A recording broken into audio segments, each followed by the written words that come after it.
Week 4 in the T6 Touring Championship takes us to Oulton Park for what should be an incredibly important round in terms of championship pictures here on your Sunday nights. Of course, it was the GTs last week. It's back to the Touring Championship this week, and Oulton Park hoping to be a fantastic circuit for racing and one that could throw up some interesting results, it's fair to say. My name is Darragh Thacker, joined in the commentary booth tonight by Ashley Denman. I'm delighted to say, Ashley, Oulton Park, it's an interesting circuit. We don't go here very much in sim racing.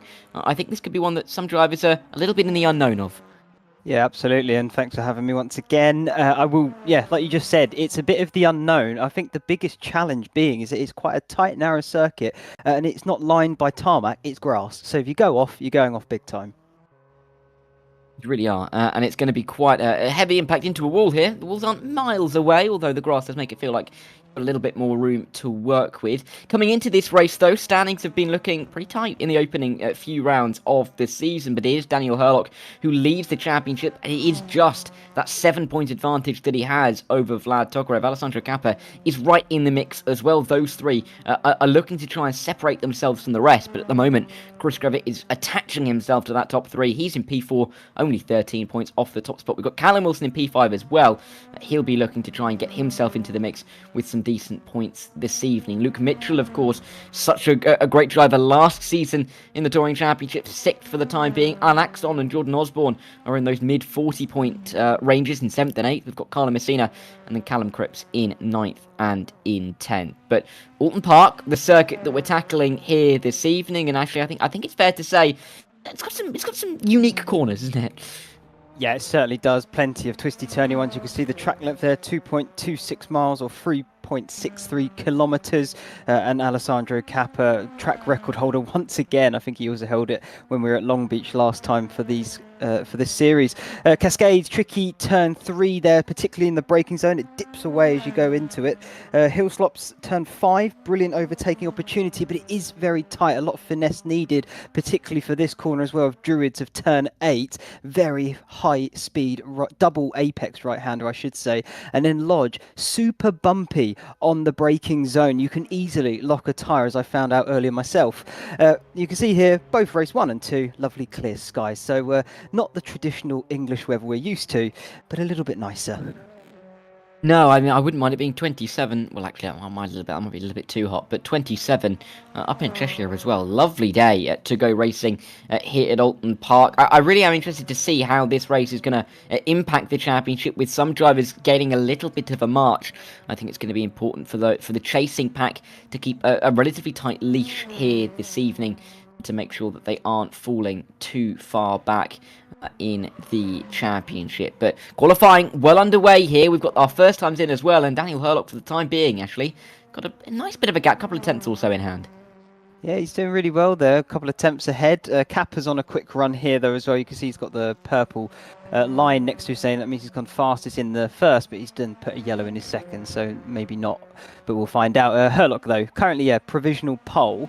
Interesting stat, though, for him. His average start position is 6th, yet he is leading our standings. His average finish, 3.3. So clearly, provisional pole or pole position doesn't matter all that much to him because, well, yeah, average start of 6th. I mean, one lap speed is one thing, but getting it done in the race is really the important part of a championship like this, and that's exactly what is carrying Hurlock towards the top of the standings for the time being. Looks like he's going to start yet another lap to see if he can improve on that 23.222, although that is a very satisfying time, so if he doesn't improve, I don't think he would. Well, there's always that little bit of fun, isn't there, that you get a nice time on the board. Louis Neal is looking for a good time. He's going to jump up into the top 16 with that one, just about under, I should say, a second and a half off of Daniel Hurlock's time, but a lot of time still to come in, and Bavac was going to be the next one, but that's a little bit too wide, and that's not going to be an improvement here for Antonino. No, it certainly isn't. We should also say Louis Neal and also Matthew Williams, welcome to the series. This is their first round that they have been able to get in on. I think they've been jumped up from the lower class division, so finally got that promotion they've been hunting and looking for. So congratulations, boys, and welcome.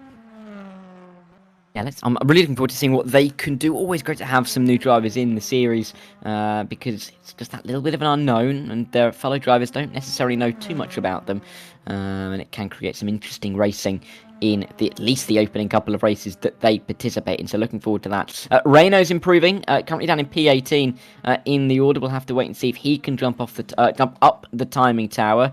Williams as well, looks like he is on an improved lap. Herlock as well, purple in the opening sector, not going as quick in the middle sector. We'll have to see if he can gather it back up in the final sector to improve on that already provisional pole time. But really exciting to see this qualifying session come right down towards the end, as Renault in the end there actually goes P10.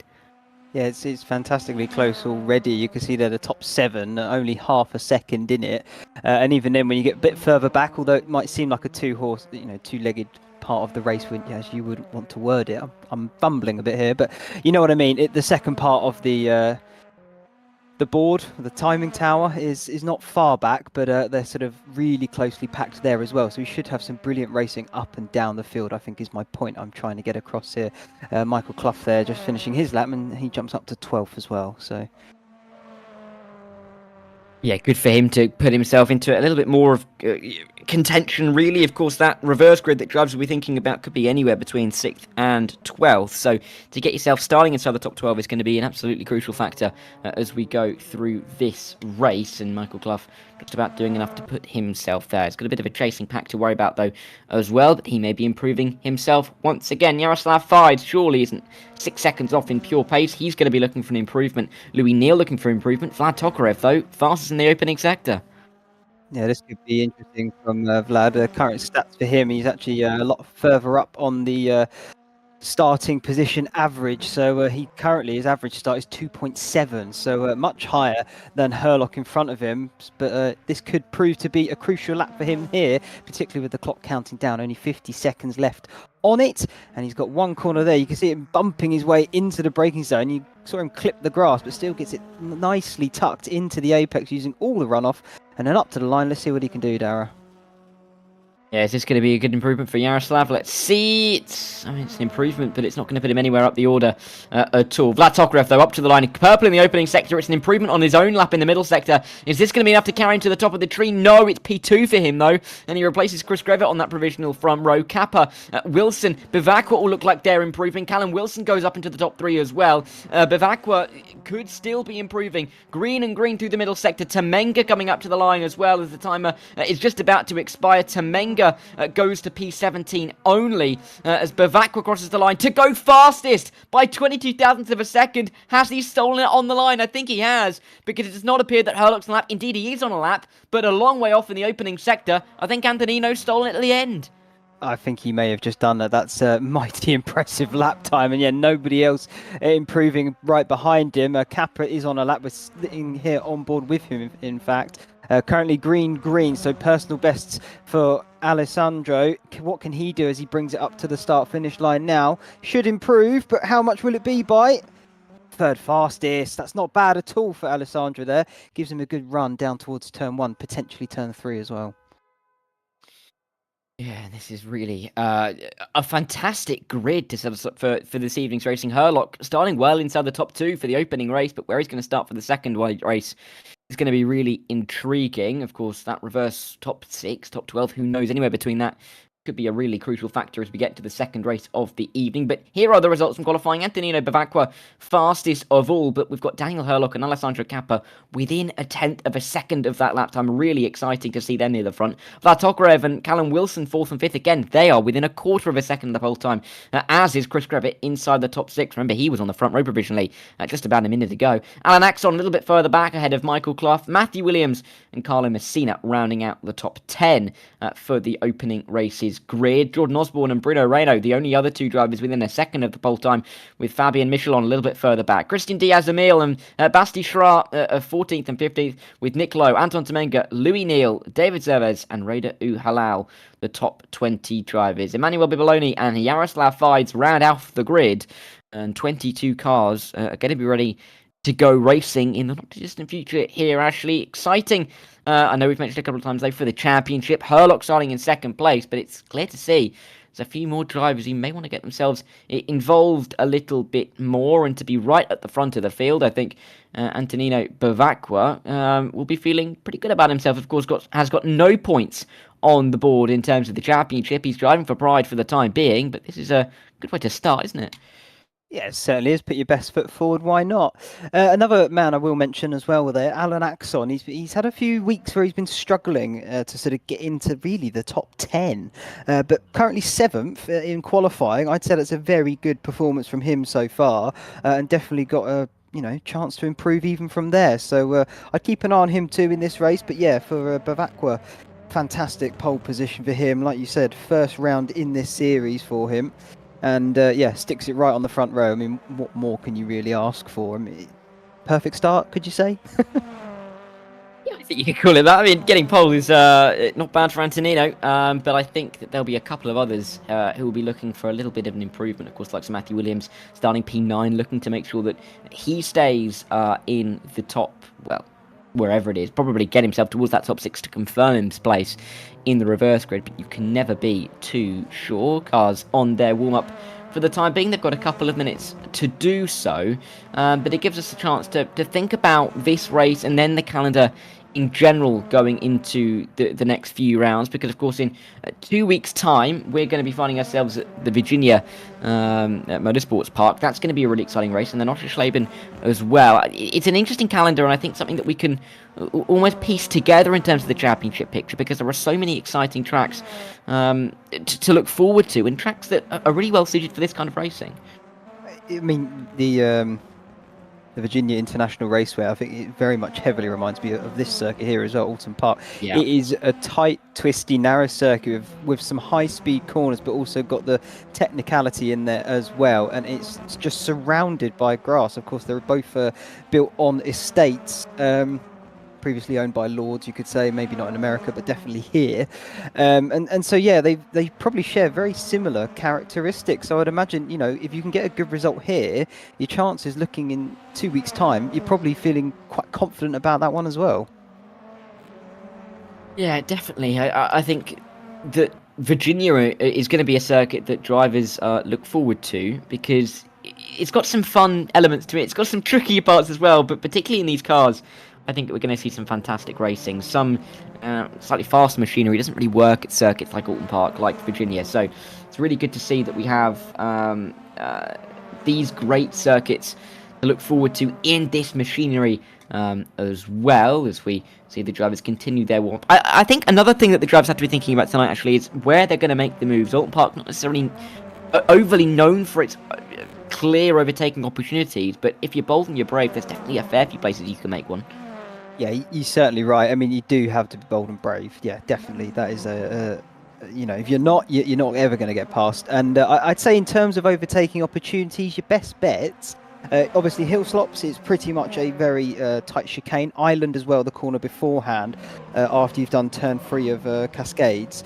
But interestingly, I would actually say you're lining up the move into Island of turn 4 whilst you're going through turn 2 of Denton's, because it is all about exit and how you take Cascades of turn 3, because that is then going to give you a chance to whether you can even make a move into turn 4 at all.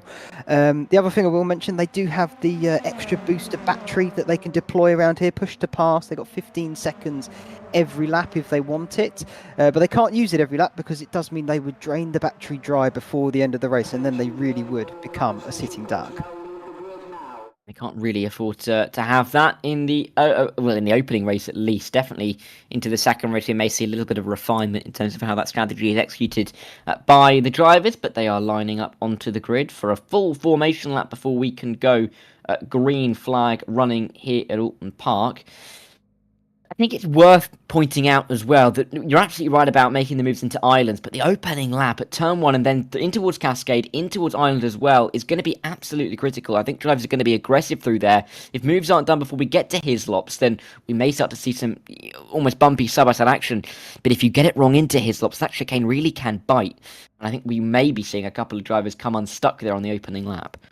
Yeah, you're quite right. The corner, I'm very much I'm looking forward to it, but more importantly, I think the drivers need to be aware of it, is the kink of 2, that is Denton's. As soon as you go through that kink, you're almost immediately on the brakes, but as you're going through into the braking zone of turn 3, the track dips. It's very weird characteristic of this circuit, but what happens is it unloads the tyre. So whilst you're applying the brake, as soon as it makes contact with the tarmac again, it locks, and you can easily do that mistake time and time again. And I think that when you're going hard racing action side by side, trying to outbrake your opponent, that is going to be a corner to watch on this opening lap, because I think we could see a few bits of contact through there. We absolutely could, but we don't have too long to find out because the cars are rolling on this first formation lap of the evening. 2 races coming away of 25 minutes in length, and here's the grid for the opening round with Bavakwa on pole, followed by Herlock, Alessandro Cappa and Vlad Tokarev inside the top 4. Interesting to see how they will get off the line early on. Callum Wilson and Chris Grevitt, the final 2 drivers in the starting grid that will absolutely be in the reverse grid if they finish where they start. They're 5th and 6th with Alan Laxon and Michael Clough, 7th and 8th. Matthew Williams and Carlo Messina looking to move forward from their top 10 starting positions. We'll see if they can do it in the opening laps. They're just ahead of Jordan Osborne and Bruno Reyno in the final position that could be involved in our reverse grid for race number 2. Fabian Michelon and teammate Christian Diaz-Emil make up row number 7 with Basti Schrar and Nick Lowe in 15th and in 16th place. Nick Lowe will be looking to get himself inside the points if he can. He's starting just outside them in P16. Anton Tomenka is ahead of Louis Neal, David Zoes and Reda Uhlal on rows 9 and rows 10 collectively. And then one more row. 2 drivers to complete the grid. It'll be Emmanuel Bibaloni and Yaroslav Fais, 21st and 22nd. As we look to go, get ready to go racing here at Oulton Park. It's undulating, it's tight, but it is a fun circuit to drive. The question really is, how fun is it going to be to race? It's just about to approach the line to get us going, Ashley. Yeah, absolutely. I'm looking forward to it. I'm super excited and pumped. And before we do get going, I will give a nice big mention to our sponsors. So big thank you to Phoenix Sim Racing and Demon Tweaks as well for sponsoring the broadcast this evening. But of course it is all run by the man Rich behind the scenes, so big thanks to him as well. But we're lining up and getting ready to go, so Darragh, over to you then. Yeah, Antonino Bavakwa was very, very generous in terms of how much space he's given himself in his grid box. He's about 3 miles behind that yellow line, but he is going to be looking to get away from pole position very nicely. Of course, there are some drivers behind who are still in the final corner as we get onto the grid. Just about to go green flag racing then here at Oulton Park for the first time this evening. It's Bavakwa on pole as the flag drops and we are racing here at Oulton Park. Antonino gets a fantastic start, but Alessandro Cappa's got a good launch as well as they run down in towards turn 1. Clough in the pit lane after not serving his qualifying ban and already wide for championship leader Herlock. He's been pushed off ever so slightly by race leader Bavakwa, and here comes Bavakwa's teammate Alessandro Cappa. They come through Cascades and it's the outside line for the mixed wheels car as they run their way through side by side. Gorgeous to see them not make any contact as they make their way into Ireland this time around, but it's just about going to be an inside line and a great diving move from Cappa. It should see him into P2, but it's not being given up by Herlock. He's gone all the way around the outside, but he's going to have to relinquish the position, and he's dropped from 2nd to 3rd. Cappa's up to 2nd, and Callum Wilson's in the chasing pack as well now. That was absolutely fantastic start from all the drivers there. Brilliant fighting up and down the field. Of course, we're firmly fixed here right at the front because Alessandro Cappa, take your hat off there, because you've managed to get past Daniel Herlock and then be a rear gunner for your teammate. So fantastic start for the team there of Mixed Wheels. And they're going to be looking forward to this one, I'm sure, for the rest of it as they now find their way through Druids, this double apex right-hander. Very quick corner, as I mentioned earlier. And a lot of these drivers, they've all found their space on the road so far. Now it's about picking off your opponents one by one. Yes, they're coming towards the final meaningful corner of the lap. We're going to see who can really claim a good march in the opening stages. Vlad Tokarev, after a couple of poles this season, only has the 1 win, but he's looking for a second here in race number 1 this evening. Top 5 is a decent enough position for him to be in, but by his standards, I think he'd be looking for at least podiums as he fights his way towards championship contention. Bruno Reyno inside the top 10 now. He's moved up a couple of positions ahead of the likes of Williams and Clough, who, of course, with that pit lane start, is all the way down in P19. So really good start for him comparatively to some of the drivers around him. Nick Lowe, though, struggling to get himself inside the points. He started in P16 and still is in P16. Oh no! Yeah, nearly came unstuck there. Almost had the bit of the commentator's curse, but luckily managed to avoid it. The lead is coming through hill slops now. Very tight chicane. That looked like a car going round in the background. Did he recover that? That's insane. How did he manage that one? It was almost going sideways. Was that Gravette? I'm trying to work out who that was. I'm not too sure who that was, but it was a great save, wasn't it? To make sure the car was under control. Jordan Osborne, maybe.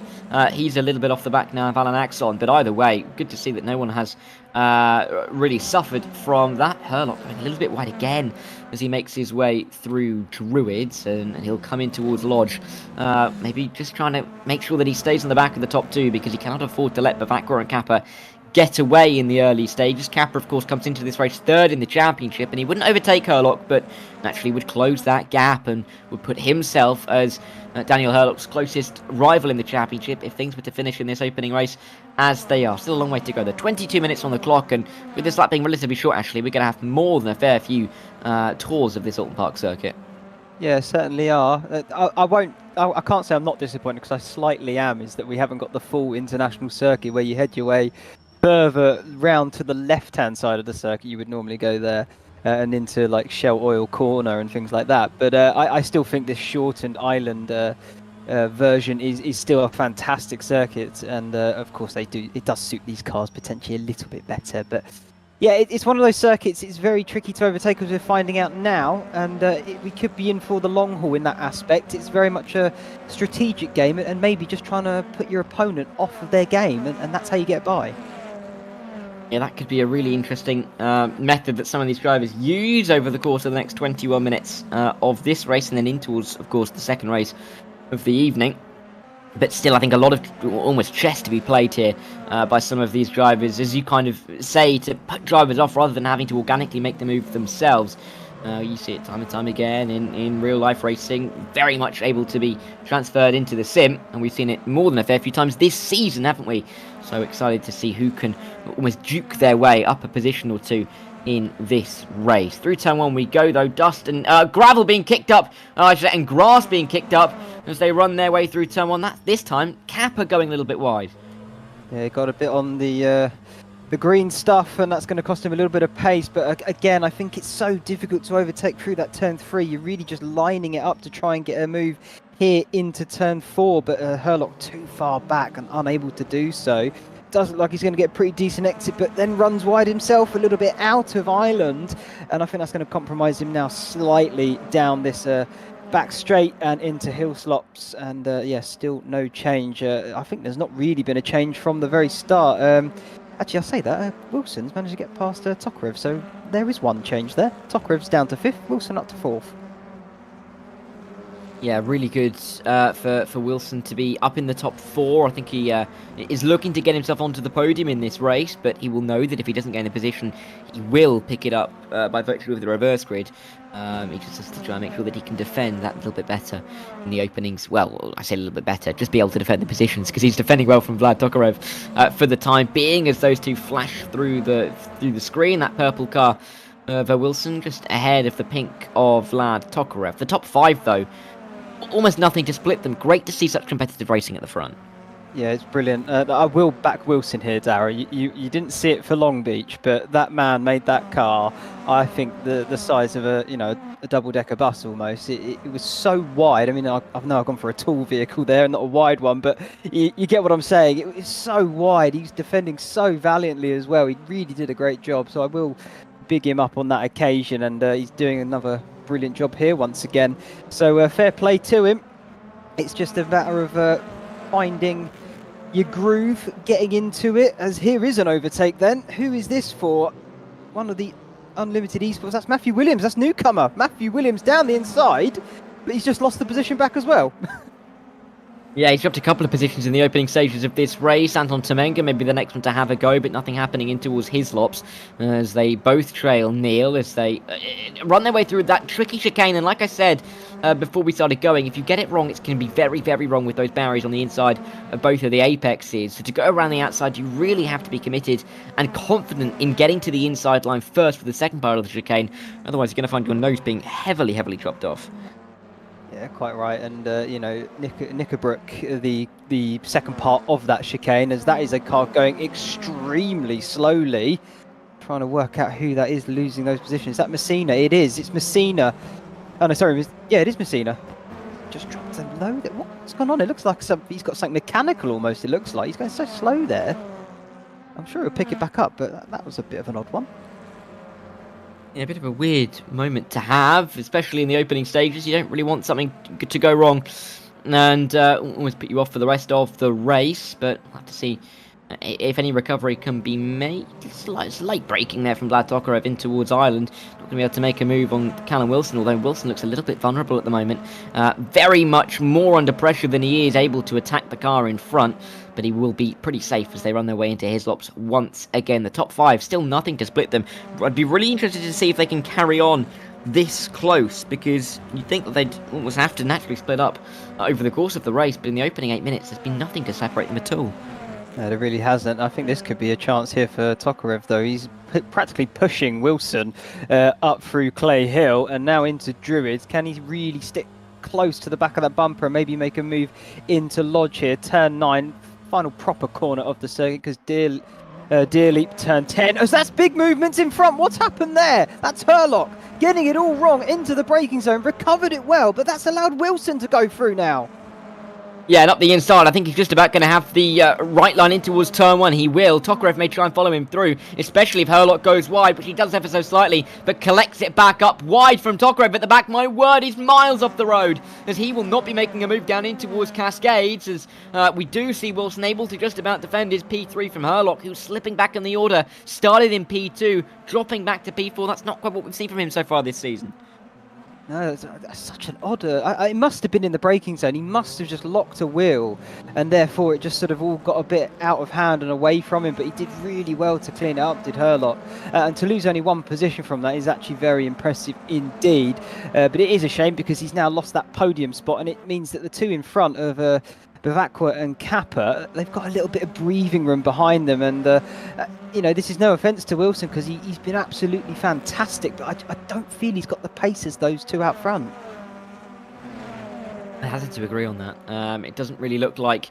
well, it does look like that Bavacqua and Kappa can almost work together and keep themselves in really good position for the end of this opening race. Teammates towards the front, you wouldn't expect them to be fighting, but with Alessandro Kappa fighting for a championship a little bit more than Antonino, then you can never be too sure. Chris Grevitt also could be looking for a move as they run their way through the final corner or so. Tokarev really aggressive over some of these curbs. He's been over the grass on the outside so many times in the opening 10 minutes here.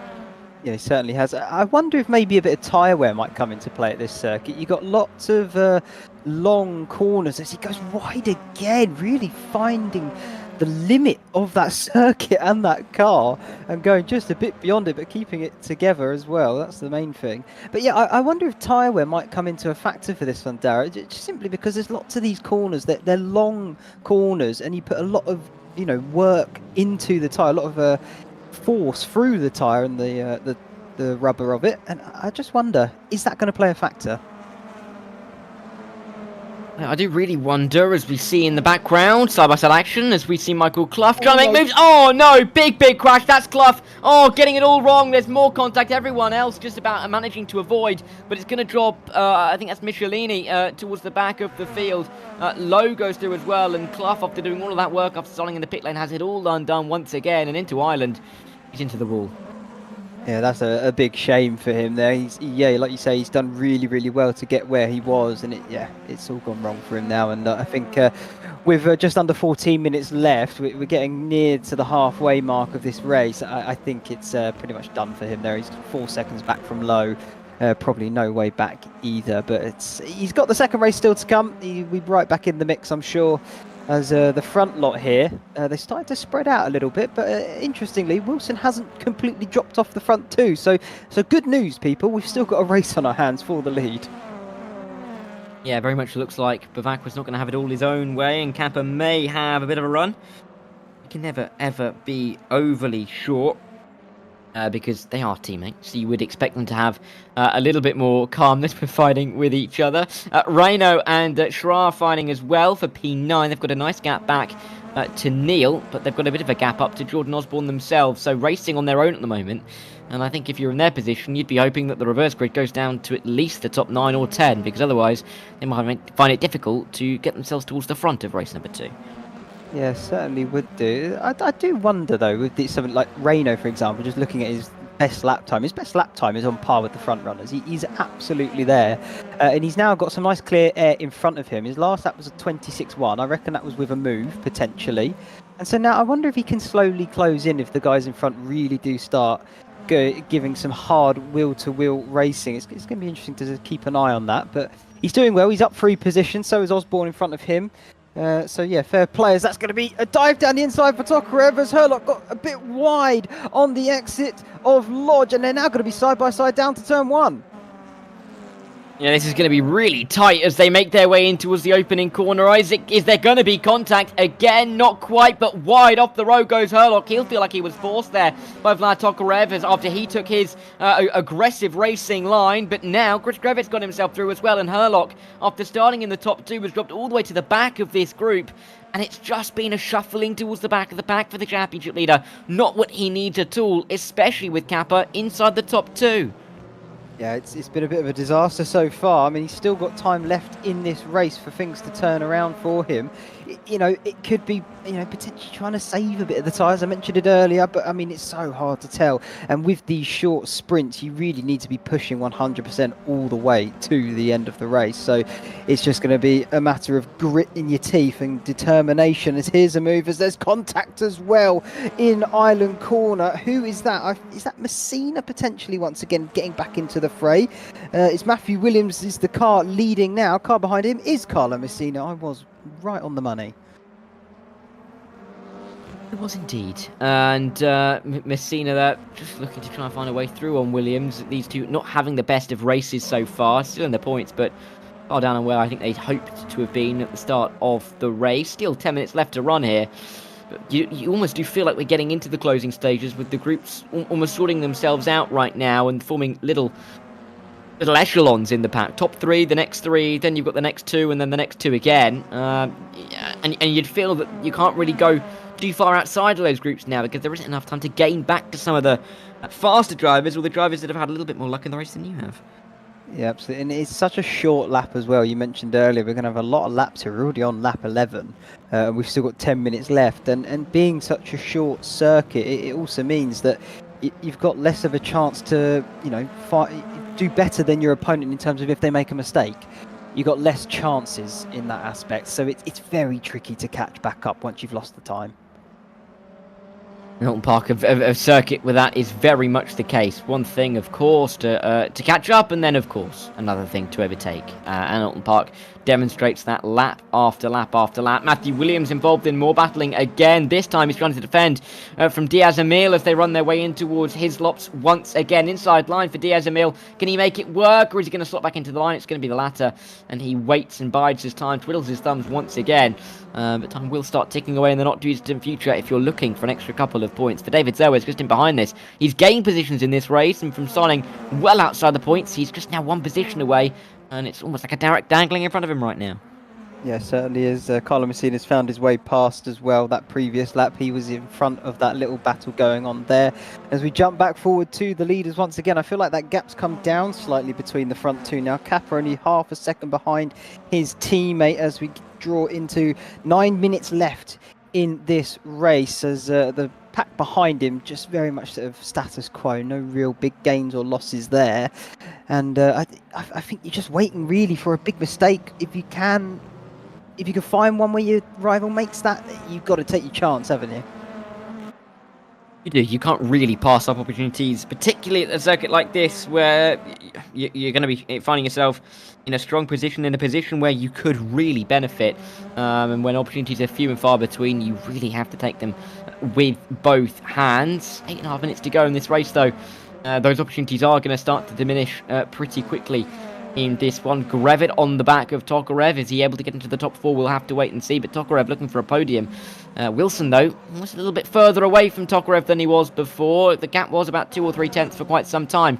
Now we're out to about 7 tenths, maybe 5 if Tokarev has a nice lap here. But even so, there's a little bit more breathing room for Callum Wilson comparatively to what he had to face beforehand. Yeah, certainly is, but Gravet's also closed up there as well. We jump back to the leaders. The gap is 3 tenths of a second, 2 tenths as they cross the line. Virtually nothing separated them. You can see that on your screen, pretty much bumper to bumper as they make their way through turn number 1 and then now through the kink of Denton, turn 2. into the tricky braking zone of 3. You can see there a little puff of smoke on Kappa's car. That's just micro locks as he's trying to find the absolute limit of those tyres. As that's going to be a move down the inside. I think that's just an easy pass. I think it is in the end, and really almost interesting to see, isn't it, that these guys are battling at the front of the field. Kappa gets to the lead, Bavacqua has to drop back, and all of a sudden it means now Callum Wilson is in the fray and in the fight for maybe a top 2 finish here. The top 6 getting themselves back together a little bit, maybe just the top 5 because Herlock is a little bit further off the back. But now Callum Wilson has a bit of a sniff, and you definitely know that he's going to be trying to chase as much as he can, if not for making a little mistake or two through his lock, which he has done. He's now over a second off the back once again. Yeah, absolutely. I mean, that's got to be team orders, surely, from the front too. You know, Kappa is in that championship a bit more than Bavacqua, and that was Tokarev getting sideways there. That's going to open the door here for Gravett to go down his inside. Tricky braking zone, this one as well, of turn 9 in Lodge.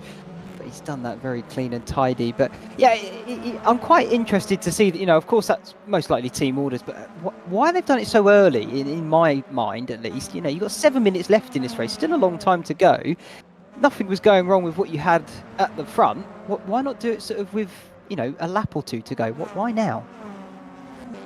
It is an interesting point to make, really, because Bavacqua was doing a decent job at the front of the field. We don't really know exactly how he will fare from second place, but he's doing an okay job for the time being, at least, and I think that is what's going to be the important part in terms of the team considerations. Kappa getting ahead as well is safer because he's now got Bavacqua as a bit of a backstop, whereas Kappa was the one who could have been under pressure had there not been a swap for positions. But they have swapped, and Kappa takes the lead, and at the moment it's taking the points that he requires to get himself, I think, maybe back to the top of the championship again. Yeah, potentially. I mean, the other thing I would mention with it is of course, Herlock, he's down in 6th. He seems to be, you know, not really able to close in on the 3 in front of him as well, struggling a little bit. So I'm quite interested to know why they've done that, but I guess we will never really know the true extent of it, and we'll, I'm sure, maybe find out later on. But either way, looking still here at a nice battle a bit further back down the field. That's David Zerwes there in the black and yellow car, and he is just off the back of Matthew Williams in 15th. So he's really on the cusp of points here, is Zerwes. I wonder if he can make a move in these last 5 minutes to try and steal and bag a point. Yeah, this is going to be I think, definitely important final 5 minutes in terms of championship thoughts for all of these drivers, and of course in terms of that reverse grid as well. Louis Neal looking to try and get himself into the top 9, but for the time being in P10 he would be in that reverse grid, with the top 10 being reversed from race 1 into race 2. Schra may not know that, but whether he does or not, he needs to get ahead of Neil or ahead of Rhino to get himself maybe onto the provisional front row. Otherwise, he's going to be starting in a very clear 11th because he's miles ahead of Temenga. Yeah, certainly is. I mean, that shows really to me that there's a bit of a pace difference there as well. So maybe he can think about it positively in that aspect. Either way you look at it, I'm sure he'll be gutted. He potentially might miss out on a reverse grid pole, but I mean, yeah, nice 7 seconds advantage over the next car. You got to be chuffed with that at least. As we jump back here towards the front with Vlad Tokarev, and currently holding 5th at the moment, but he's probably having to look a bit more in his rear view mirrors now, because Daniel Herlock looking pretty close and pretty feisty once again. Yeah, and I think there's definitely a chance for Herlock to get himself back inside the top 5, especially after a little bit of argy-bargy, you could say, between himself and Tokarev a little while ago. I think he wouldn't mind getting a little bit back on his championship rival. These two, of course, come into this race first and second in the championship, and it is certainly going to change if Alessandro Kappa can come home and take the win. Less than 5 minutes to go, inside line down at Cascades. Not going to work out this time, but Herlock is trying it. That's what I'm talking about, playing the mind games. Look, he's caused Tokarev to be a bit off his game, and he's now got the run down towards Ireland of turn 4. And look at that, Tokarev's had to back out. He's relinquished the position. And that's what I was referring to earlier. It's about mind games. Herlock was never going to send it into Cascades, but he managed to put Tokarev off, put him offline, and, well, he reaped the rewards from it. He absolutely did. And now a fantastic position for Herlock to try and pull away from Vlad Tokarev now as they make their way through in 5th and 6th, but in that, of course, exchanged order. Is Grevitt going to get himself onto the podium as well? Because Callum Wilson is under a little bit of pressure. Wilson himself gaining towards the back of pole sitter Bavakwa. Of course, won't be sitting on the pole position at the moment, would be sitting in P9 at the start of race 2. Whether he's going to be able to defend that or work his way forward, that's going to be a really key part to the race. Side by side as well in towards Hislop's. We go properly side by side into the second part of the chicane. Wide we go with Diaz Emil, and he drops out of the points with only 2 minutes on the clock. Yeah, that's going to be a tough break for him there. He's at least Michelin is still in the points, but now Zerwev's firmly in the points. 14, I say firmly, he's one above from the last point scorer. But either way, he'll be happy with that. And we are back on board here with the front pack once again. And this is, I believe, Callum Wilson looking right at the back of Bavakwa's camo-coloured car. Oh, you heard the brake clock there, just a little bit into turn 4. And this is going to allow Grevitt maybe with a bit of a chance down the back straight here. He's probably going to be pushing Wilson for most of this back straight.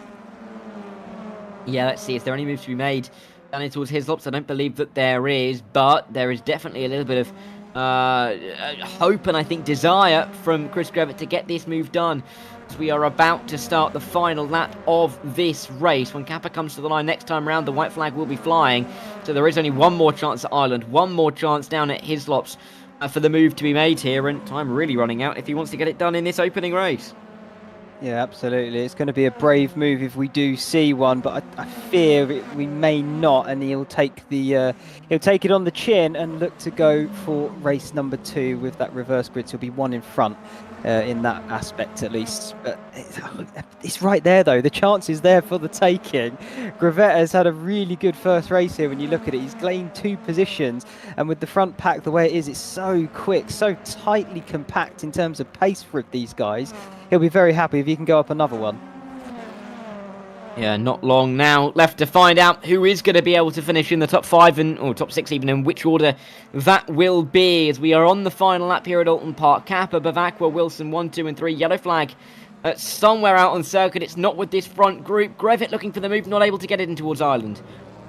Oh, he got really close to the rear bumper there of Wilson, but Wilson just knew where to park that car.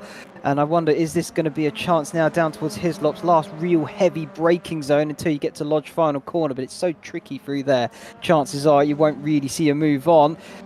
Oh, are they going to maybe go for the run up out of Knickerbrook here, sorry, and up towards Druids? It's so close, and now look at Bavakwa.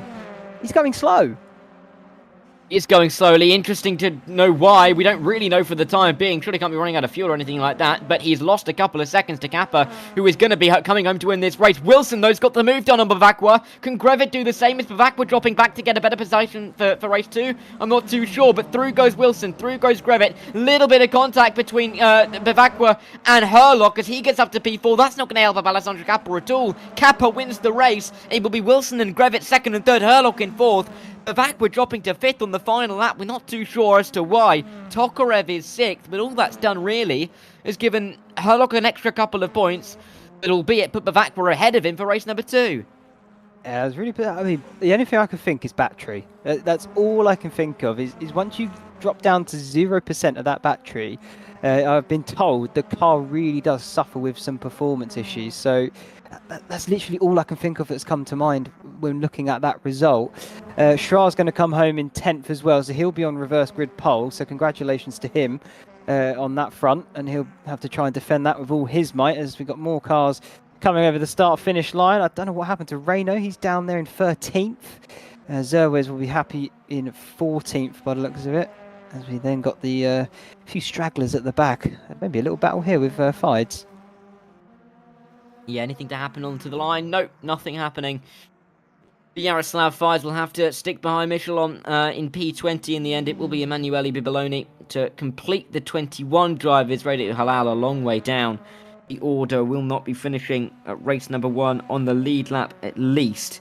And that will conclude the opening race here at Oulton Park. The T6 Touring Championship. That was round 7 of the season in what is the 4th evening and the 4th event of this eight weekend, 8 Sunday, of course, every bi-weekly here in the T6 Touring Championship. But the 8 rounds, with 2 races in each round, this is the 4th of those 8 here at Oulton Park. We'll have a quick look at the results in just a moment from this opening race and get a good view on who are the big points winners as we look forward towards race number 2. Here are the results, with Alessandro Cappa winning the race. Of course, overtook his teammate in the final couple of laps, but got it done to bring himself to as many points as he could possibly manage by winning the race. Callum Wilson and Chris Grevitt, of course, 2nd and 3rd. Daniel Hurlock and Antonino Bavac were 4th and 5th, with Vlad Tokarev stepping back to 6th in the closing laps. Alan Axon, Jordan Osborne, Louis Neal and Basti Schrar will be the final drivers in the reverse grid as the top 10 is what will be swapped around. Anton Tomenga finished 11th in race 1, will start 11th in race 2, and the same in terms of finishing, or starting where they're about to start where they finished. Will continue with Carlo Messina and Bruno Reyno. David Zerwes and Christian Diaz-Emile were the final point scorers inside the top 15, with Nick Lowe, Matthew Williams, Michael Clough, Fabian Michelon and Yaroslav Fides inside the top 20. 2 more drivers to come, and it's Emmanuel Bibaloni and Raider Uhalal, who didn't quite finish the race, who round off the 22 drivers. We're going to take a short break here, though, on the T6 YouTube channel. Don't go too far, though, because race 2 is coming up in just a minute.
Welcome back then to Oulton Park for race number 2 of the evening, round 8 overall in terms of the T6 Touring Championship, and we've got 25 more minutes on the clock for us to get racing in just a couple of minutes time once we've got through our formation lap once again. Top 10 have been reversed, and we now have a slightly more shaken up order with the slowest drivers in that top group of championship leaders now at the front, and that is going to be Vlad Tokarev starting inside the top 5. What can he do from there? We'll have to wait and see. Myself, Darragh, Thacker, Ashley, Denman still up here in the commentary box. Rich Weatherall is still behind the screens, making the broadcast look wonderful for us this evening. Ashley, opening round was intriguing. This second race could be really, really important, especially after Kappa's dominance in the end. The difficulty for him now is he's got to come through that entire top 6 if he is to, gain more points than his championship rivals. Yeah, absolutely. It's going to be definitely a tricky one. Let's put it that way, isn't it? There's no way of understating it, really, is there? I mean, I don't know what you do in your little brief breaks here, Darragh, but I found some more information about the circuit. I really just feel like I need to share this as we get started, and I'll quickly go through it. Knickerbrook, the way it got its name, right? Get this, it is what occurred when a British demolition expert was blowing up tree stumps at the corner, weird on its own. And I'll get to his name in a minute of that man. But they found that once they blew it up, these girls ran off and they found some knickers in the brook, resulting in the corner name. Thought that was entertaining until I found out the name of the man that did this. His name was Blaster Bates. I think that is fantastic. Yeah, you know what? That's going to get clipped up and I'm going to use that in the future. Oh my god, right, let's distract ourselves with the grid. Let's forget about that completely. Think about the grid. Basti Schrar and Louis Neal are going to be on the front row. What can they do from the front? Jordan Osborne and Alan Action, the two teammates, line up third and fourth. Then we get to the top 6 from race 1. Reversed, of course. Vlad Tokarev and Antonino Bavakwa, 5th and 6th, with Daniel Herlock, championship leader, coming in tonight. Chris Grevitt on row number 4. Callum Wilson and Alessandro Kappa round out our top 10 ahead of Anton Temenga, who was very much in P11. Stranded towards the end of the race there. In race 1, he'll start there in 11th, just ahead of Carlo Messina. Then we look at Bruno Reyno and David Zerwes, 13th and 14th. Christian Diaz-Emil picked up a single point in race 1. We'll be looking for a little bit more in race 2. And Nick Lowe picked up absolutely nothing in race 1. We'll be looking to pick up anything in the second 25 minutes. Matthew Williams and Michael Clough, 17th and 18th. Clough this time able to start on the grid, with Fabian Michelon and Yaroslav Fides rounding out the top 20. Just the 2 more once again. Emmanuel Biboloni and Callum Cripps to round out the grid. And Ashley, well, I don't know where to come back to you after learning about that corner, to be completely honest with you. But I hope the drivers don't know.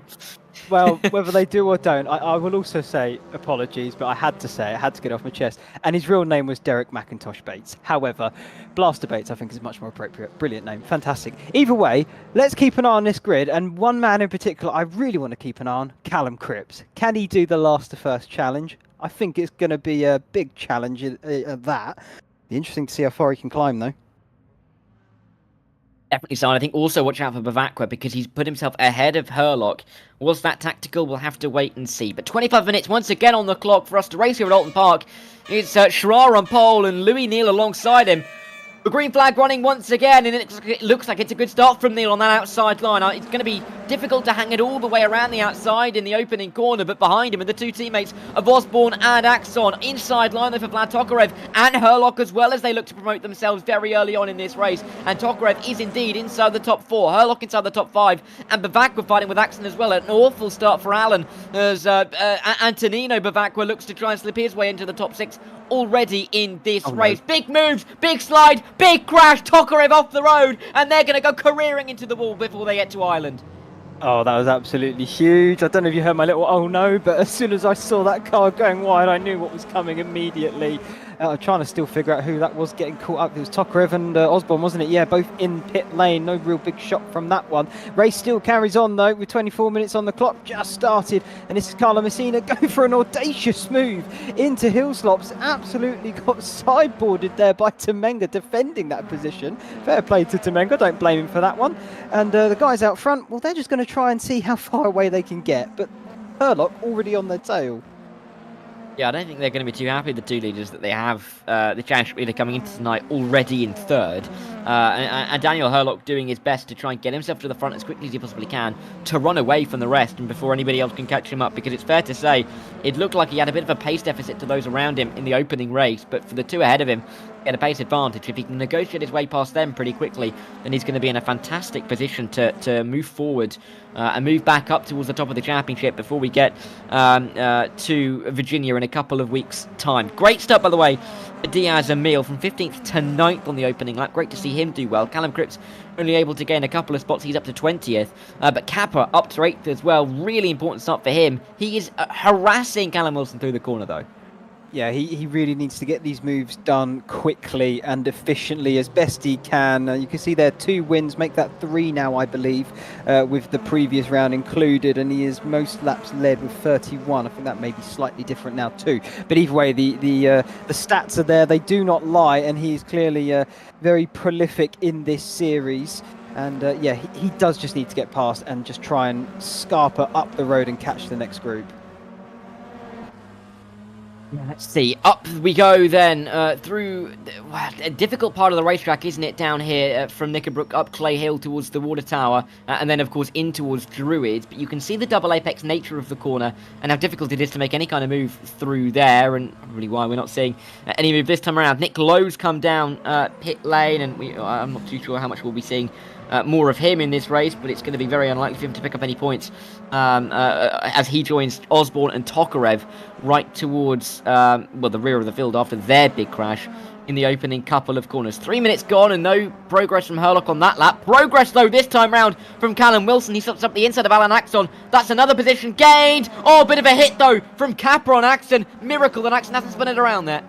Yeah, that's going to be a bump and run there for Kappa. He might get away with it, maybe not afterwards, post-race from the stewards, but he'll take it nonetheless because he can now try and go chasing the next car. That's an audacious lunge there. Down the inside into Island, tried to make it stick, but yeah, that was way too far back for my opinion, but almost. Not the move that he wanted, though, and all of a sudden... Well, I say not the move he wanted, because, I mean, he got the move done, but not exactly in the manner that he wanted to have made that move. And I don't think Alan Axon's going to be overly pleased with what he has just almost felt. Dropping all the way down now to P9. Further down than where he, of course, finished in race number 1. Christian Diaz-Emil, though, having a wonderful race so far. Up 7 places. If he's up 7 again, he'd be leading the race as he sits in P8. Really impressive drive so far from him. The question will be, how much can he hang on to what he has got himself so far in this race? I think he'd gain a little bit of confidence from the fact that Schreier and Neil at the front of the field still haven't been attacked too much by Herlock in third. No, you're quite right. I think that just leads itself to the nature of this circuit. It's so quick and fast, and it is so difficult to really make some moves.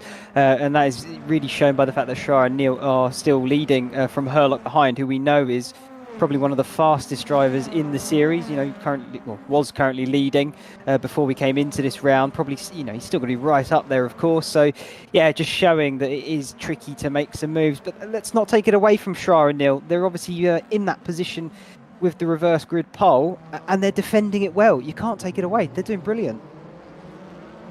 Yeah, really great job, and I think Schreier is going to be shouting at Neil that he'll pay him if he can keep the rest of them behind, because he's doing a fantastic job to hold up the likes of Herlock, Bavacqua, Grevitt, Wilson, Kappa, who had such a great opening race of the evening. And 5 minutes have gone, and really 4 minutes have gone since Daniel Herlock got to the top 3, and he's just not been able to do anything to get himself inside the top 2. He's going to have to make a move somewhere, though, because if not, Bavacqua's going to have a go and try and get himself back into the podium positions after losing his podium in race 1 in the closing couple of corners just about 10-15 minutes ago.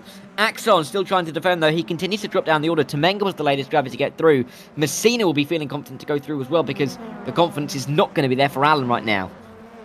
Yeah, I don't know why he's struggling there. He had a really good race 1. He just held 7th the entire time. Felt like he really wasn't challenged by anyone behind. And so I don't quite know what's gone on in the beginning of this race, but Axon's struggling, as we can see. Let's see if he can maybe pick himself back up a little bit, as that's wide, very wide indeed. And onto the grass goes Neil. Does just about hang on to the position, though, keeping Herlock behind. But that may be first sign of the crack starting to show. We did see a bit of a move in towards Lodge and then, of course, in towards Deer Leap for Daniel Hurlock, but it didn't quite work out. They come in towards Island this time round, and there is no move, just the Concertina effect again, stacking all the drivers up behind each other. The Concertina means that it's even more difficult to make a move down here in towards Hislops, because the cars do naturally gap themselves out that little bit more on the exit of such a tight hairpin. But as they continue onwards, we see, again, no moves to be made, but a difficulty for Daniel Hurlock of getting through. It's worth touching upon that, actually, about a tight corner going into a possible overtaking zone.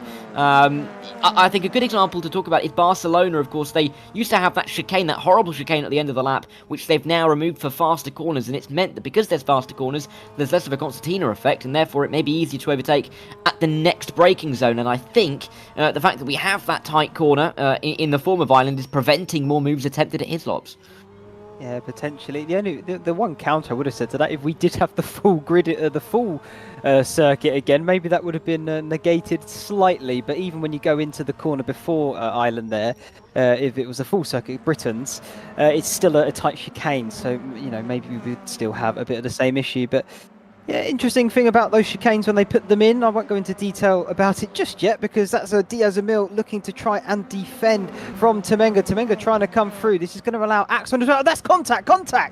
And, Temenga's round and well off into the barrier. Diaz-Emil just about collects it back up, but, not what you want to see. No, not at all. It's going to give another couple of positions to the cars in front as Schra, I mean, well, those cones have done something to him, because he's absolutely obliterated them on the exit of Island. Now Neil and Hurlock are right on his tail once again. In towards Hislops they go, and there's not really too much between them. All inside the top 7, as Kappa is all of, 3 seconds, if that, off of the lead. He's down in 7th place, incredibly tight for this top group of cars. We've still got 17 minutes for it to develop. Yeah, we've got a long way to go. Do you know what I'm really intrigued by? Callum Cripps, he's up to 12th. He's gained 10 positions from the start. He's lapping, I think, as the quickest driver around the circuit at the moment. Last lap, he was the quickest driver on circuit. You know, clearly moves are there to be made, as that's a move for the lead as well. Neil goes through and Schra has to relinquish that position. Are they going to fight it out, or are they going to try and just make sure they defend it from Hurlock behind? I think they're going to fight it out.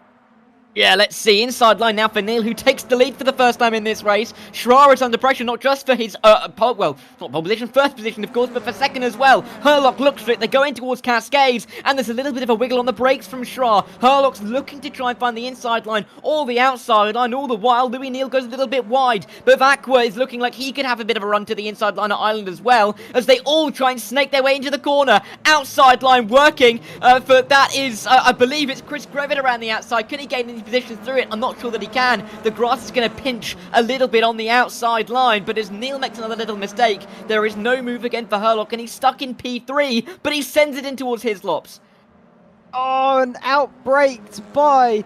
oh no, he wasn't, sorry. He managed to outbrake Schra, and through goes Hurlock. The sunlight gleaming on the car, similar colour in that sunlight, hard to tell. But Hurlock's finally through. He has got a second half to close up, but potentially it could be on now, as it's all concertinaing further back here. Kappa right on it at the back of this little group here. Can he find a way past Wilson? Incredible little couple of moments of battling, and we've still got 15 minutes worth of it. Hopefully we can still get Neil and Schra towards the front of the field, because with no disrespect to them, it seems that they don't quite have the pace of the group behind, and it's keeping them all very much concertinaed and close together. Maybe a move now for Callum Wilson. Antonino Bavacqua is looking a bit vulnerable outside line for the Italian. He's going to go into the grass. He's going to lose the position. Surely he is, because Callum Wilson stayed on the tarmac, but they're pretty much neck and neck down in towards Cascades. Inside line for the Italian. Can he stick it in there? There may be the slightest bit of contact, but they make their way through. And what a move that is from Callum Wilson. Up into the top 5. He can chase after Grevitt, or will it be Schra? Because Grevitt gets to the inside of Island, and Grevitt finds himself onto the podium. Yeah, nice. That textbook move there. That one late on the brakes down the inside, and Schra couldn't really do anything or have an answer to it. I'm going to bring it up again. Louis Neal is brand new to the series. This is his second race in this top flight of the Touring Car Championship, and he's leading it. How fantastic is that? What a storyline. Yeah, let's see if he can lead it for the remaining half and a little bit of this race, because he's got quite a hefty list of names chasing him down for this race win. Daniel Hurlock, championship leader, coming into tonight's races. Chris Grevit's been a consistent driver as well. Schra, I think he'll be delighted to have got right to the front of the field and starting on pole position, but he's just trying to hold on now in the middle of this group. Callum Wilson may be the next one to come through, but not under pressure yet is Basti as they run their way through Deer Leap once again. 13.5 minutes to go. Louis Neal over a second at the front, and he looks relatively safe for the time being. If anything, gaining a bit away from Hurlock right now. I was going to say, he pulled it away a bit there, but I wonder if that maybe was him overextending the braking zone slightly. It's come back now between him and Hurlock, slowly coming down. But yeah, it's still impressive so far, whichever way you look at it. We're riding on board here with Wilson behind Schra. Schra, currently, he's 26th in the standings coming into this fourth round, races 7 and 8. And, well, he picked up points, of course, in the first part of it. He's now reverse grid pole. He's still in some really good point-scoring positions here. He's going to jump massively up the leaderboard with this result. Hugely so, and I think there's going to be a couple of drivers with more than half a mind on that championship as we get out of here and, well, I mean, really get out of the first half of the season, because where we'll be at by the time we leave Cheshire tonight. An incredible few minutes of racing. Exactly why we love this T6 Touring Championship, and exactly why we love racing around some tighter circuits like Oulton Park, which, again, may not work for some larger machinery, but when you get into this kind of touring car, or even a smaller GT car, it really can deliver some fantastic side-by-side action. Quick word on Callum Cripps as well. Started at 22nd, up 11 into 11th place. Could be on into the top 10 if he can get past Clough in the next couple of laps. Yeah, he's having a monster race at the moment, as this is going to be Wilson now lining up Schra. I think this is going to be a nice simple move into turn 1. No real fight there for Schra, and fair play. I think he's just going to try and a bit of damage limitation now in terms of just losing positions here. He may look to try and fight back even. Had a little look at the outside there, but Wilson wise to cover off the inside through Cascades, and now he's very much increasingly under threat from Kappa behind. Yeah, Kappa, of course, looking to try and get himself back towards his championship rival. Bit of a late send. Oh, I don't even know if he thought he was going to go for the move, but he had to move out late to avoid hitting the rear end of Basti. Either way, he's hit the side of Schra, and in the end, he's got the move done. But again, not as clean as I think he would want to have done it. There may be some questions asked post-race about that move, but Kappa, for the time being, at least up to P5, holds the fastest lap as well. Can he make short work of Callum Wilson? I think he'd like to, because he'd like to close the gap up to the top 3, which has grown out to nearly 2 seconds now. Yeah, I think Kappa's argument with that one will be, well, it's either I go for a gap that is somewhat there and a bit of door banging through, or I could go into the back of him and completely wipe him out.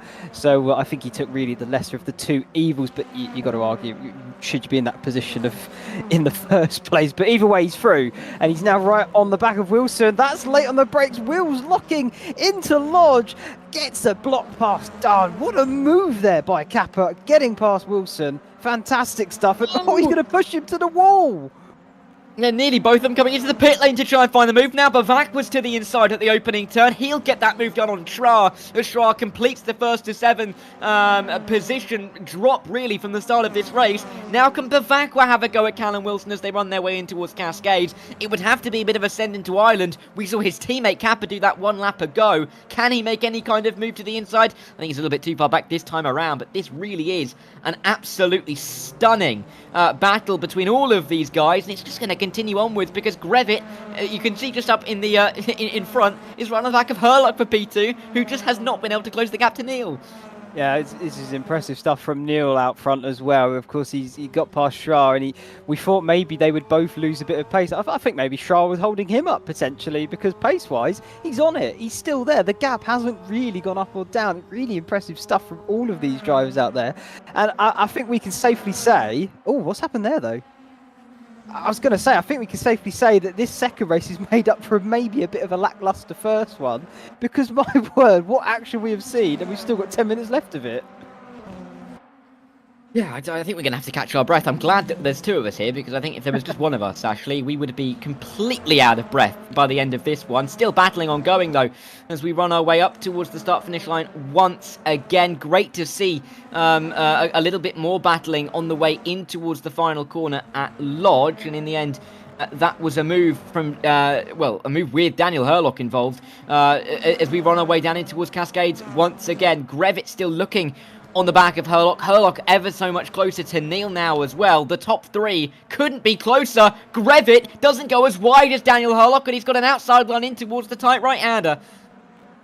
Oh, don't hit the leader. That was so close under braking. Side-by-side action then through turn 4 of Ireland. Now it's going to be a drag race down towards the next corner of Hislops. Turn number 5, tight chicane, but it's very clearly going to be Grevitt's corner because he's massively ahead of Herlock by the time they get into that braking zone. Here's Messina for 9th, and he's chasing Alan Axon for 8th. Yeah, and Axon, of course, having a difficult race, dropping him down almost immediately from the front-running positions. Messina gaining a couple of positions, but he's got the likes of Clough and Cripps, who have been on big charges in the races tonight, just in behind him as they look to get themselves comfortably inside the top 10, probably towards P8, where I think they'd see is their maximum with the gap between Axon and Schra, with only 8 minutes left to run. But back towards the front we go once again. Bavakwa trailing Callum Wilson. Antonina Bavakwa is currently where he started in this race. That just does not tell the story of the ups and downs that he's faced so far. The top 6, 7 though, I should say, gaining up to each other once again, and there's barely anything to split each other as all of those gaps once again under a second. Yeah, this is super impressive stuff. I don't know what happened to Neil, though. I feel like it might have been a bit of an internet issue. He was 1.3 seconds, and all of a sudden it jumped down to 0.3. But he's still maintaining this lead, but he is very much under a lot of pressure now. Herlock just dropping off the back of this lead battle. Are we going to see Grevitt go for a lunge into Ireland? We know how much he loves this corner so far in this race. Seen him try it many a times around the outside. Neil may be a bit wiser to it. And no way through for the moment. But if he can hold on to this for 7 more minutes, I think Louis Neal, you can very much take a bow. He really has defended valiantly. My only worry is that if he loses 1, it could be 2, 3, 4, 5 very, very quickly indeed. But he has been so stern in his defence up to this point. The difference now is that he's not got Daniel Herlock behind him as he's had for the past nearly 20 minutes, but it's going to be Chris Grevitt looking for the move. Chris Grevitt looking for a win. I think he can smell it, and I think he can sense that there's a great chance of him putting himself right in towards championship contention here this evening. He beat Daniel Herlock in both races if the things were to finish as they are, and that would close the gap down from 13 points to well under 10. This is going to be a fantastic chance for him. There's no doubt about that. Callum Cripps right behind Michael Clough as they run out and down and up through Deerleap. With 6 minutes on the clock, you'd say we're going to get another 5 laps in this race, maybe a 6th actually. Yeah, potentially. It's going to be very tight, isn't it? But we'll see when we get there. Like you say, still 6 minutes to go, so don't worry about it just yet, because plenty more can still happen in between there and then, because this is about to be a move into Cascade of turn 3. You don't often see cars going side by side there, but Wilson and I think that's, no, it's not Wilson, is it? It isn't, no, apologies, yes. A bit further down. It's Cripps and Clough. They're both called Callum, doesn't help, does it? But Clough is just about going to hold on to the move. But yeah, they're both called Callum. They're both in the same car. It's not helping us out. But yet it is going to be Cripps not able to get through on Michael Clough. But an inside line sending towards Hislops. He's got the apex. That's perfectly done from Callum Cripps. And that's textbook. Getting your nose to the apex. It means that the driver on your outside can't really have any claim to the inside at the second part. And it doesn't really matter how slow you go through the second part of the chicane. The move is done. And Callum Cripps into the top 10 for the first time. He started last. Yeah, wow. That just shows some confidence that Callum has on braking, at least. That is mighty impressive. Another man we've seen very confident in his braking technique is this man, Alessandro Cappa. He's managed to find his way up to 4th, and he's now on the back of his championship rival in Daniel Herlock. Gap 0.3, as there is a potential move here for the lead as well. Can Louis Neal hold on to it from Grevitt? It's bumper to bumper stuff. Who's going to come out on top? 4 laps is going to be what decides it from here to the checkered flag, and Neil is going to have to be defending for his life, really, because you can see how close Chris Grevitt is. He's within a couple of tenths of a second now, and you can see the defensive line that's being used by Louis Neal to try and defend. Bit of a wider apex to maybe get the exit that he so desires down in towards Hislops, and using all the track and a little bit more on the outside to make sure that he gets the power down. Grevitt still trying to attack. Herlock still in the fray, as is Capper and Wilson and Bavakwa, as they continue to tighten up towards the end of this race. But Louis Neal holds on, and he should hold on for another half of a lap again at least, at which point there's only going to be 3 more to go, Ashley. Oh, this is getting intense. It is boiling up. It's definitely getting to a nice simmer. Oh, is it going to boil over, Darragh? That's the big question, isn't it? Or are we going to have a lovely soup? I don't know. But either way, this is fantastic racing. There's only 4 minutes left. I want it to go on for another 40 if it's like this. Yeah, it's crazy, isn't it, quite frankly, how well these guys are racing with each other with only a couple of minutes to go. I hope I haven't jinxed that. I hope they can continue to be clean to the end, but there's no reason to think that they won't be. 3 to go, though, here at Oulton Park, and Louis Neal still holds on from Chris Grevitt. Herlock in the fray. Kappa gaining in as well. Is there any kind of move to be thought about in towards Cascades? A little bit wide from Louis Neal, but Chris Grevitt isn't close enough to really claim an inside line. He's gaining in the slipstream, but once again, having to sit and wait in behind. The send could be coming in towards Islands, but we've seen how Louis Neal's been aware of that on the last couple of laps. Again, positioning the car to the inside line, fully to the inside now as Grevitt tries to drive all the way around the outside. Neal has the inside line. Grevitt with the slight overlap, but on the exit it comes back to Louis Neal. He retakes the lead of the race, but is there any line for Grevitt in towards the Islops?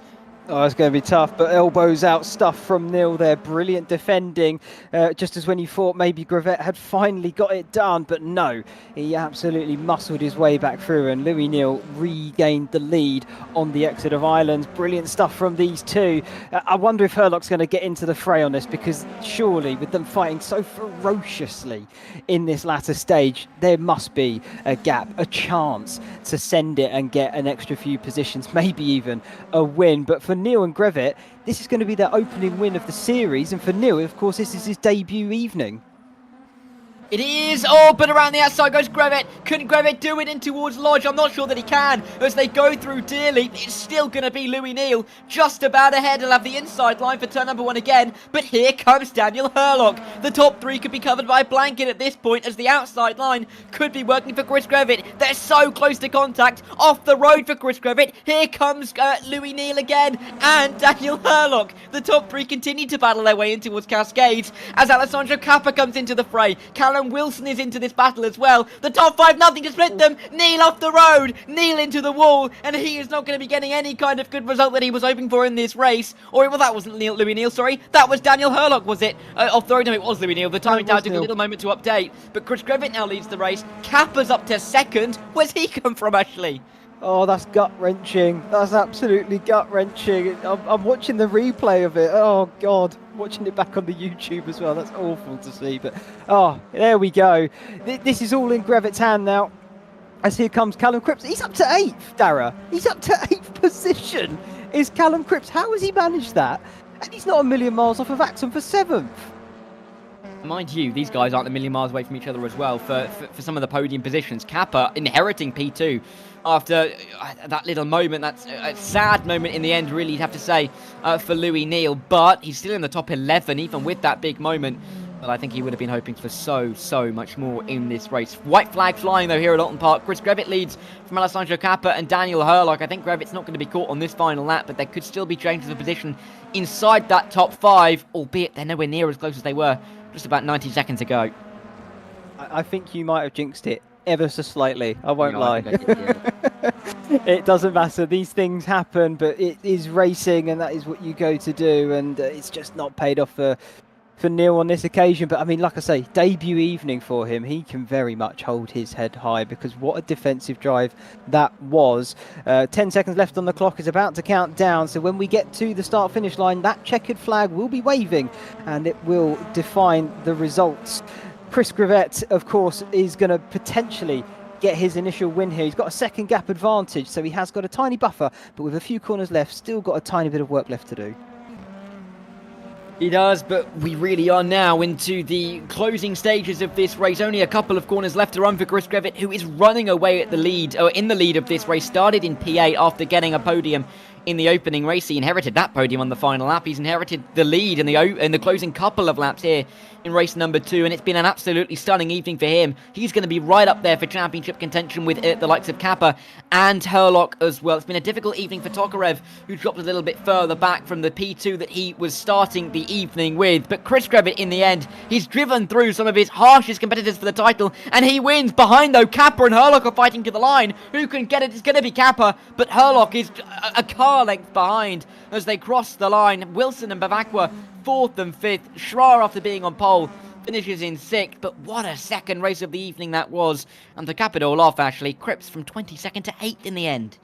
Yeah, I mean that's insane. I said last the first challenge as a bit of a joke, but I mean from last up to 8th, I mean what a drive from Cripps. I mean, yeah, fair play. I haven't seen anyone else do that in this series.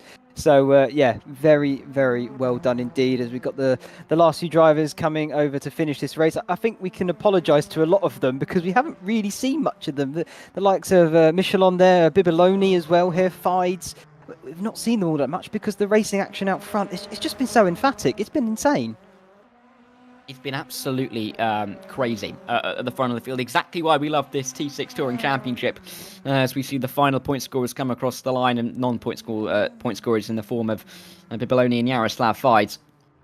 But what an evening's worth of racing that was. It was 50 minutes, but it felt like a whole lot more with the amount of action that we packed in. In the end, though, for race number 2, Chris Grevitt comes out as the winner. Alessandro Cappa, who won the opening race, finished P2 in the second race. He's going to be feeling pretty good about how it's gone for him tonight. Daniel Herlock will be disappointed, I think, to lose out to Cappa in the closing stages to finish in P3. Callum Wilson and Antonino Bavakwa 4th and 5th after Bavakwa's pole position kicked off the evening. Bashley Schrar started on pole for race 2.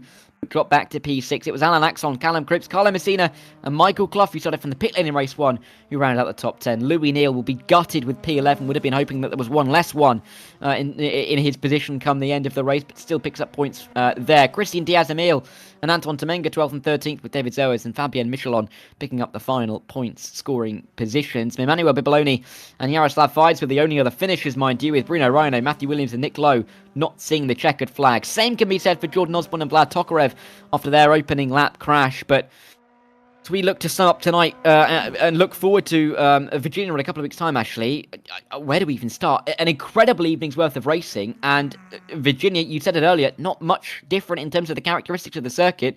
You feel like we can get much of the same there in a couple of weeks? No, I think we definitely will get much of the same. I think that's for the guys that have had a good race here this evening, that's going to be a big confidence boost as well, so they can hold their heads high and look forward to that circuit next time in a few weeks. Again, it's bumpy, it's tight, it's twisty, it's surrounded by grass, so very similar characteristics, and another circuit I'm very much looking forward to. Can't wait for it. But we also have another round next week, Darragh. Why don't you tell us about that? Portimao in the Porsche Cups. Yeah, of course. Those of you who've been around for the last few weeks will know that we're alternating between the T6 Touring Championship and the T6 Porsche 993 GT3 Championship as well. And Portimao is going to be hosting the next round in 7 days' time. But in 14 days' time, you won't really want to miss the next instalment of this Touring Championship. If tonight's anything to go by, Virginia in 2 weeks is going to be excellent. I've been Darragh Thacker alongside Ashley Denman. Rich Weatherall has been behind the cameras, making the broadcast look absolutely wonderful for us tonight. We will see you next week in the GT3s, but also in the Touring Championship in 2 weeks' time when T6 returns to America.